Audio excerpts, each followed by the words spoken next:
ان ولادنا بقى في المدارس والدروس وطول النهار يا حبايبي متبهدلين من هنا لهنا لهنا لهنا، لازم يرجعوا اخر اليوم كده يلاقونا عاملين لهم حاجه حلوه كده، ايه سهله وبسيطه ولذيذه وبرده نوعا ما اقتصاديه وفي نفس الوقت تفيدهم يعني.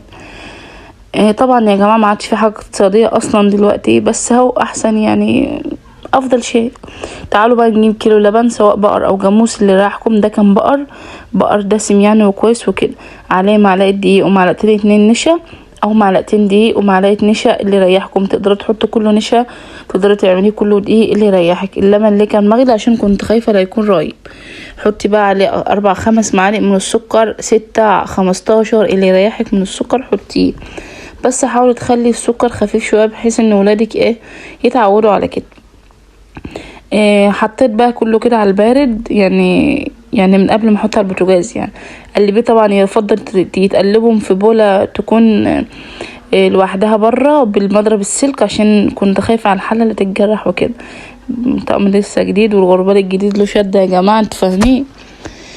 المهم عملته والحمد لله ضربته يعني كله في بعضه كده عشان ما يبقاش في حاجه مكلكعه، واذ لو يعني تكلكع وكده هعمله بالهاند بلندر او في الخلاط او في الكبه او اي حاجه، برضو هيبقى ناعم وزي الفل. حطيت عليه بقى البوتاجاز بتاعك كده، وكنت في الوقت ده بعمل الغدا. قلبيه بقى كده هيتقل معاكي اهو، هيتقل معاكي السمك كويس يعني، هيخلي سمكه كويس. حطيت لك كيلو لبن 3 معالق، تقدري تزودي لو انت بتحبيه رابط عن كده، بس هو بصراحه كده كان كويس جدا يعني. انا مش بحبه رابط قوي اللي هو عامل زي الملبن كده، لا كده احسن. طبعا ما تنسيش شعرة الفانيليا او الفانيليا السايبه او الباودر اللي رايحك اعمليه. وبعدين كده حطينا سكر اللي يريحنا، انا حطيت 5 معالق او 6. حطيت 3 معالق، معلقتين نشا ومعلقه دقيق. الدقيق يا جماعه بيديله قوام جميل كده، تحسيه انت بتاكلي حاجه دسمه كده. تمام. في الوقت ده بقى المهلبيه بتاعتي غلت معايا، وتاكدت ان كله ربط مع بعضه وبدات تتقل معايا. بقى معلقه قشطه تقدري تحطيها، قطعه شوكولاته، انا كان عندي قطعه شوكولاته بيضه انا حطيتها تقريبا، انا ما شفتش الحته دي بس انا حطيتها يعني. وجيت بقى في طبق في طقم البولات الجميل بتاعي ده، كنت جايباه ب65 جنيه تقريبا. تحفه تحفه تحفه تحفه بصراحه، صغنن كده ومحندق وماشي. طبعا اقتصادي طبعا جميل، لو عندك ضيوف بقى وعاوزه قدموا قلبك جامد يعني.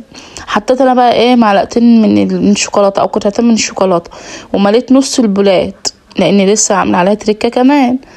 تمام. تقدري تحطي معلقه كريم شانتيه في الاخر كده تقلبيها وتحطيها، او تحطيها من البدايه عادي جدا. تقدري تحطي كريم باستري، تقدري تحطي معلقه قشطه عاديه خالص. بصوا بقى اللي يريحك. جيت بقى صبيت المهلبيه وعينتها في التلاجة كده بتاع ربع ساعه نص ساعه، جمدت. وجبت كيس من الجيلي بس المقطع ده اتمسح، عملته على كوبايه سخنه وكوبايه ساقعه، كوبايه ميه سخنه وكوبايه ميه ساقعه. وعايزه تزودي سكر زودي. وبعدين قومي جايه بقى حاطه على المهلبيه اللي ربطت نوعا ما شويه، اعمليه بالمنظر الرائع بتاعك ده يعني. كيلو اللبن وكيس الجيلي. كيس الجيلي كان ب6 جنيه، دلوقتي بقى ب9 جنيه. لا كان ب4 جنيه، دلوقتي بقى ب9 جنيه، بس ده كان قديم عندي بصراحه. المهم وعليه كيلو اللبن البقري ده ب15 جنيه. تمام. عملنا حاجة حلوة وجميلة وسهلة ومفيدة لولادنا، بنتمنى ان هم ياكلوها او يشربوها زي اللبن مثلا. تغيير، بدل ما تجيب لهم كيلو اللبن يشربوه، اعمل لهم بيه حاجة حلوة. مرة اعمل لهم ميلك تشيك، مرة اعمل لهم مهلبية زي كده، مرة اعمل لهم رز بلبن، اللي رايحك اعمليه. طبعا ولادنا حبايبنا ملناش غيرهم، هم حصاد حياتنا كله، حصاد عمرنا كله اللي طلعنا بيه من الدنيا. طبعا متماسك جدا، جميل جدا ما شاء الله، كان لذيذ جدا وقوامه كان رائع. اتمنى تجربوه والوصفه تعجبكم. وكده كنت بعمل زي اللي بيعملوه بالزبادي بس للاسف فشلت.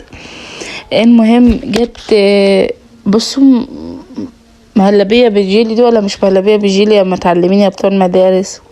كده الفيديو بتاعي كان خلص، اتمنى تكونوا استفدتوا شيء ولو كان بسيط، او حتى فكره تكون تايهه عنكم. ما تنسونيش في لايك